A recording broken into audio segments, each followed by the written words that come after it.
Na sua avaliação, qual o principal motivo do desastre que estamos vivendo?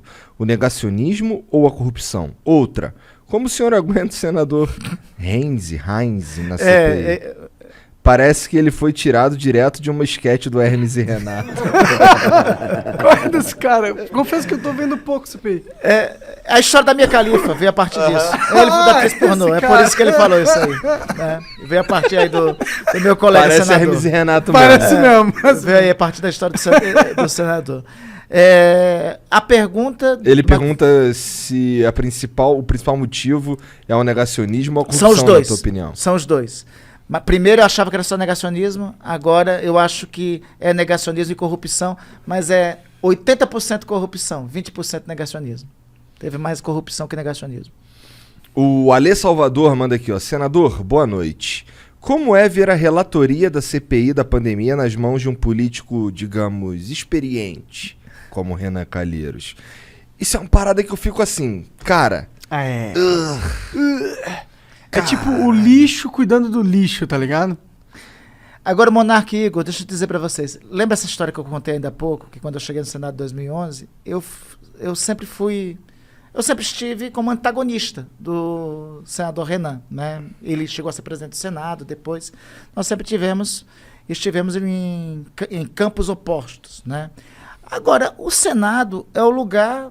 Quem escolhe os representantes que estão no Senado é o povo brasileiro, né? Então, assim, escolhido os representantes e os representantes são designados para a CPI, ali é o resultado da representação. É o jogo. É o resultado da representação, né? Aqui, a última eleição para o Senado, aqui em São Paulo, se elegeu Mara Gabrilli e Major Olímpio, né? Que faleceu, que Deus o tenha, e de ótima lembrança, estabeleci uma ótima relação com ele. O senador Giordano, seu suplente, que assumiu aqui. Esses foram os senadores eleitos aqui. Assim como em São Paulo, os demais estados da federação, cada um dos demais estados da federação, escolheram os outros 2 senadores. O Senado é o espaço onde esses senadores vão estar. E a indicação dos representantes para compor a comissão parlamentar de inquérito é a partir desses nomes que são indicados, né? A partir da proporcionalidade. Ou seja, a culpa é de vocês aí que votaram nesses caras aí, mano. Eu nunca... Tá aí, Monarca, eu nunca coloco a culpa na soberania.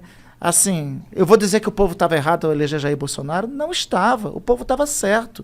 E teve muitos erros que levaram o povo a achar que a melhor solução deveria ser Jair Bolsonaro. Eu nunca culpo a soberania popular, eu nunca culpo a democracia. A democracia, eu sou fã daquela frase do Winston Churchill, né? A democracia é o pior dos regimes. Até hoje não se inventou no mundo nenhum melhor que esse, né? Não existe nenhum regime melhor que a democracia. Porque a democracia possibilita... Olha, vamos escolher, vamos mudar tudo que está aí.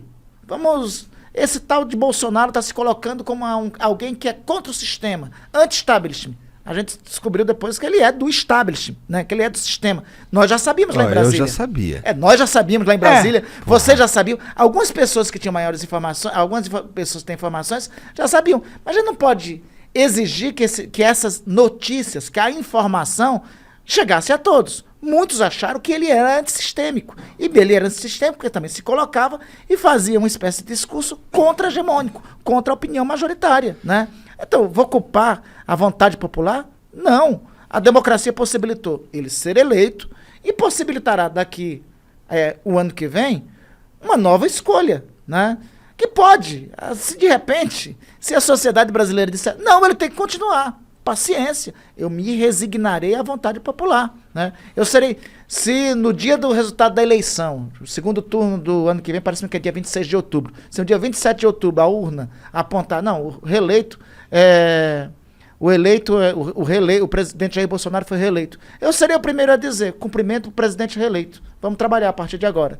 E acabou. Eu já participei de eleição, como eu já disse para vocês, eu já perdi eleição, né? Eu não subverti o resultado, me insurgi contra o resultado eleitoral. Olha, é porque a gente não tem na lembrança nossa, mas teve um tempo que o brasileiro não tinha o direito ao voto. Então custou tanto ter o direito ao voto reconquistado, custou o sacrifício tanto de uma geração, que a gente deve dar valor a isso. Então eu nunca digo que, seja qual for a escolha do povo, é errada. Mas eu ainda assim acho que tinha que ter uma terceira via, ou tipo, mais um nome aí pra ser cogitado. Ô, esse tem chance, hein? Eu acho que tinha que ter vários nomes. Eu acho que tem que ter Tem vários nomes, né? Você tem o Ciro Gomes, você tem o Mandetta, você tem Eu acho que quanto eu mais digo nomes, que tem pior, alternativo. senador. Mas Lula, sabe, eu querendo acho ou que não. não, porque é o seguinte, tendo alternativas, Mas o Lula é ruim, na minha o opinião. menu, o cardápio sendo ampliado, já tendo um cardápio ampliado, no decorrer, no curso da campanha, via de regra, os cidadãs acabam escolhendo um dentre aqueles que estão no cardápio. Olha, veja só, na eleição de 2018, eu achava, você pergunta, quem é melhor para governar o Brasil? Eu achava que era a Marina, né? Mas a Marina começou com 18% na eleição de 2018 e terminou com 1% dos votos. É da circunstância daquela eleição. Os eleitores, os cidadãs, os brasileiros, brasileiras, acharam, não, olha, é melhor levar para o segundo turno o PT e Jair Bolsonaro, né? Foi uma escolha que foi feita naquele momento. Eu sempre acredito na experimentação da vontade popular. Democracia é boa por isso, porque você tem uma escolha e depois você tem o direito de rever a escolha que foi feita. É que nesse caso, esse caso específico aí, eu odiaria ter que votar um segundo turno entre Bolsonaro e Lula, por exemplo. E eu sei lá, da minha vida, a sensação que eu tenho é a seguinte, excluindo fake news, excluindo propaganda, excluindo tudo isso, a gente tem uma galera decidida a votar no Bolsonaro, a gente tem uma galera decidida a votar no Lula, e a gente tem uma galera que, porra, não quer nenhum dos dois, ou então não decidiu ainda, pá. E eu diria, baseado no resultado das últimas eleições, que a gente está dividido em um terço aqui, um terço aqui, um terço aqui. Né? Teu cálculo não só faz sentido, como já foi provado em pesquisa. Tem pesquisas que indicam que essa busca por uma alternativa pode vir a ter até 32% de intenções. E eu sinto... Interessante, hein? Eu sinto que quanto mais candidatos aqui nesse espaço cinza, quanto mais candidatos ali, mais eu dissolvo esses caras aqui. Esse é o problema mesmo. Que vão acabar não tendo como combater as duas grandes potências. Você tem... Porque assim, se eu não tenho... Quanto mais opção eu tenho, menos eu sei quem eu quero escolher. É um risco que tem, Igor, mas veja, naturalmente, eu não gosto da denominação eleitor, né? Fica um pouco assim, um negócio meio artificial, né? Eu gosto de cidadã, né? Que é o senhor de direitos, segundo o que diz a ciência política, o que diz a Constituição. Então, os cidadãs, ao longo das últimas eleições presidenciais dos últimos 10 anos, sempre tiveram várias alternativas e sempre escolheram para a reta final 3, né? Veja, 2010, Lula e Serra. Aí quem cresceu na reta final, Marina. 2014, Dilma e... Na verdade, 2010 foi Dilma e Serra. E quem cresceu na reta final foi a Marina. 2014, Dilma e Aécio. E na reta final... primeiro Eduardo Campos, depois com a morte de Eduardo Campos, a Marina também veio a crescer na reta final. 2018, né? Haddad e Bolsonaro. Mas teve um crescimento de reta final expressivo de Ciro, que chegou a 12, 13% dos votos. Então é o seguinte, mesmo a gente tendo mais de uma opção, há uma tendência no eleitorado brasileiro, pelo menos na última década, nas eleições presidenciais, a notabilizar 3, né? Então, eu acho que há um espaço natural, assim, estatístico, e levando em conta as eleições passadas, de uma terceira alternativa vinha a se galvanizar. E essa terceira alternativa, ela dificilmente recebe... vamos lá, já que assim, levando em conta que a terceira alternativa dificilmente ou quase nunca vai para o segundo turno, a soma de todos os votos que não foram nem para A nem para B... não levaria C pro segundo turno também. Tô falando merda? Não. Assim, mas veja, lembremos em 2014, acabou indo Aécio, mas até dias antes, quem iria pro segundo turno com a Dilma era Marina. Né? Então se somasse os outros votos ali, talvez a C fosse com a A. O que eu tô querendo dizer é o seguinte, que veja, a gente falava de uma polarização que tinha PT e PSDB. Uhum. Essa polarização foi para o espaço com a eleição de Jair Bolsonaro, né? Deu uma mudada no eixo político, como existiam. a polarização atual, mas o bolsonarismo com o petismo. O que eu estou assim advogando é que, independente de ter somente mais um candidato ou vários candidatos, haverá uma escolha natural de um terceiro nome que se qualifique.